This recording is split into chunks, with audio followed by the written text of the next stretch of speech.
اس وقت جو صورتحال ہے، سب کے ہاتھ میں ایک چٹ ہے، سب کے پاس نام ہے اور سب چاہتے ہیں کہ ان کی دی ہوئی چٹ میں سے وہ نام نکلے، لیکن وقت کم ہے۔ ہوتا کیا نظر آ رہا ہے آپ کو اس وقت؟ لیٹسٹ کیا ہے اسلام آباد سے؟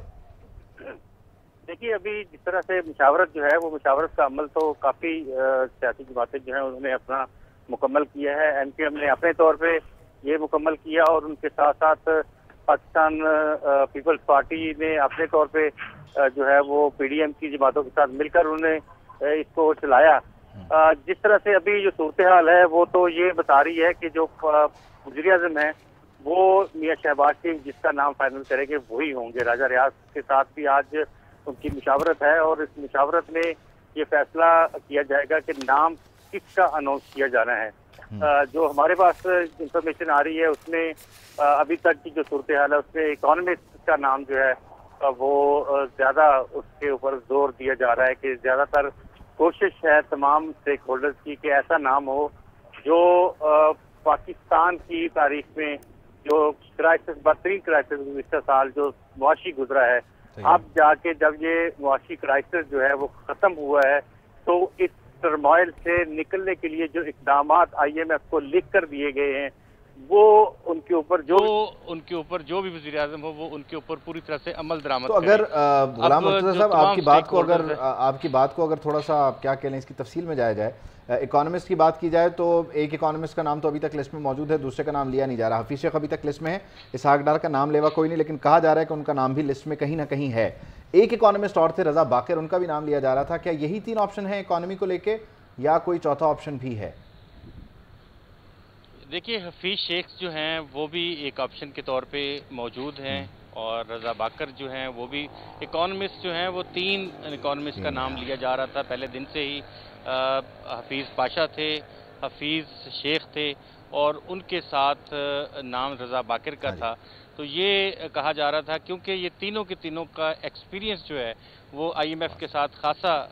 ہے اور کافی گزشتہ حکومتوں میں انہوں نے آئی ایم ایف کے ساتھ مل کر پروگرام مکمل کیے ہیں اور جو بھی ان کی ضروریات ہوتی تھی پاکستان کے ساتھ آئی ایم ایف کی ان کو پورا کرنے کے حوالے سے یہ پوری طرح سے تیار ہیں اور سمجھتے ہیں کہ کس طرح سے آئی ایم ایف کا پروگرام جو ہے اس کو باہر رکھا جا سکتا ہے، اس کے ساتھ چلا جا سکتا ہے۔ کیونکہ اس وقت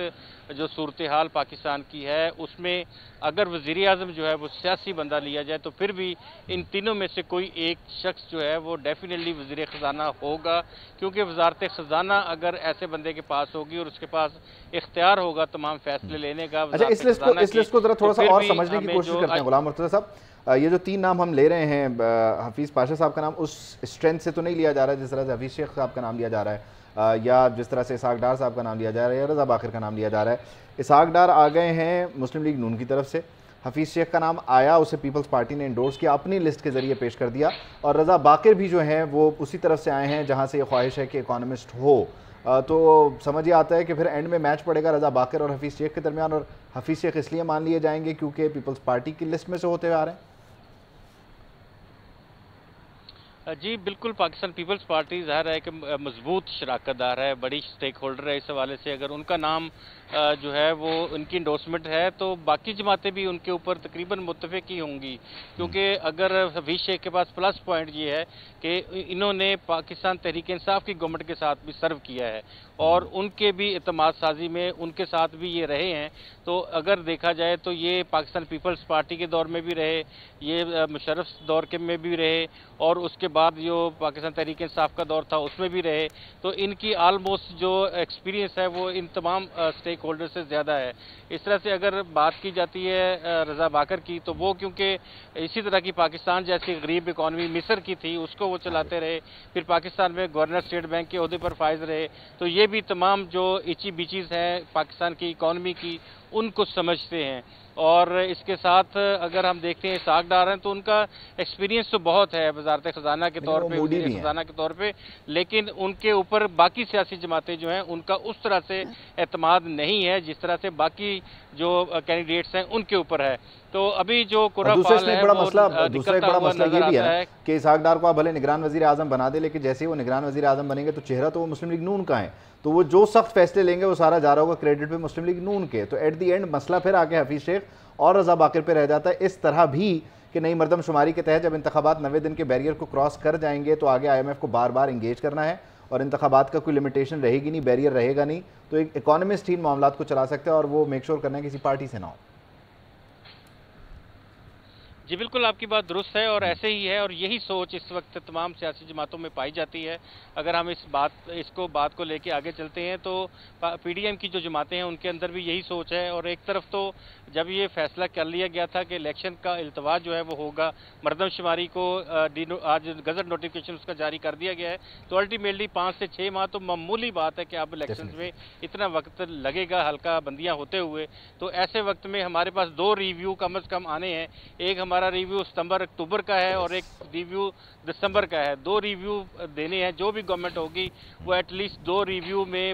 پاکستان کا موقف جو ہے پیش کرے گی, اور ان 2 ریویوز میں ہی پاکستان نے جو $1.5 بلین کا جو ابھی پاکستان $1.3 بلین کا جو پاکستان کو بیل آؤٹ پیکج ملا ہے, اس کے لیے پاکستان کو 2 ریویو دینے ہیں. اور وہ کوئی ایکسپیرینس بندہ ہی یہ دونوں کے دونوں ریویو دے سکتا ہے. ادروائز پاکستان کا اگر کوئی سیاسی بندہ ہوگا تو شاید وہ اس طرح سے کمیونیکیٹ نہ کر سکے, یا وہ پالیسیز جن کو رہنا ضروری ہے, چلنا ضروری ہے, جن کا یقینی طور پر. اچھا, اس میں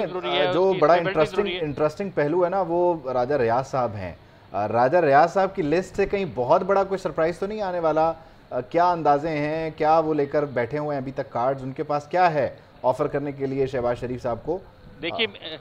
میں یہاں آپ کو ذرا اس حوالے سے بھی کلیئر کر دوں کہ راجہ ریاض کو بہت بڑا سرپرائز دینے کی پوزیشن میں نہیں ہے. آلدو ہی از اے اپوزیشن لیڈر, وہ اگر اپنی طرف سے کوئی نام دے بھی دیتے ہیں. اور لیکن غلام مرتضیٰ صاحب اس میں امپورٹنٹ یہ ہو سکتا ہے نا کہ راجہ ریاض صاحب کے ذریعے سرپرائز دے دیا جائے.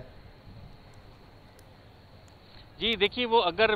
وہی یہ نام دے دیں ان میں سے تو الٹیمیٹلی پھر تو ظاہر ہے کہ وہی ہو جائے گا. لیکن اگر ایک ایگزمپشن ہے کہ اگر وہ فرض کر لیں, وہ کہتے ہیں کہ جی میں یہ نام نہیں دیتا, کوئی سیاسی نام وہ دے دیتے ہیں اور اس کے اوپر کنسلٹیشنز نہیں ہوتی ہیں, تو آپ کو پتہ ہے کہ تھرڈ پارٹی جو ہے الیکشن کمیشن آف پاکستان ہے. جس طرح سے پنجاب کے وزیر اعلیٰ کا فیصلہ نوٹیفکیشنز کے ذریعے سے کیا گیا تھا الیکشن کمیشن آف پاکستان کی جانب سے, تو یہاں پہ بھی پرائم منسٹر اس مرحلے کے آنے میں تو ابھی ٹائم ہے نا, کیونکہ جب یہ مشاورت شروع کریں گے تو ان کا ایک اپنا ٹائم فریم ہے, پھر پارلیمانی کمیٹی کا ٹائم فریم ہے. بہرحال بہت تفصیل سے اس معاملے پر بات ہوئی, بہت ساری باتیں آپ کہہ بھی گئے. بہت شکریہ غلام مرتضیٰ صاحب.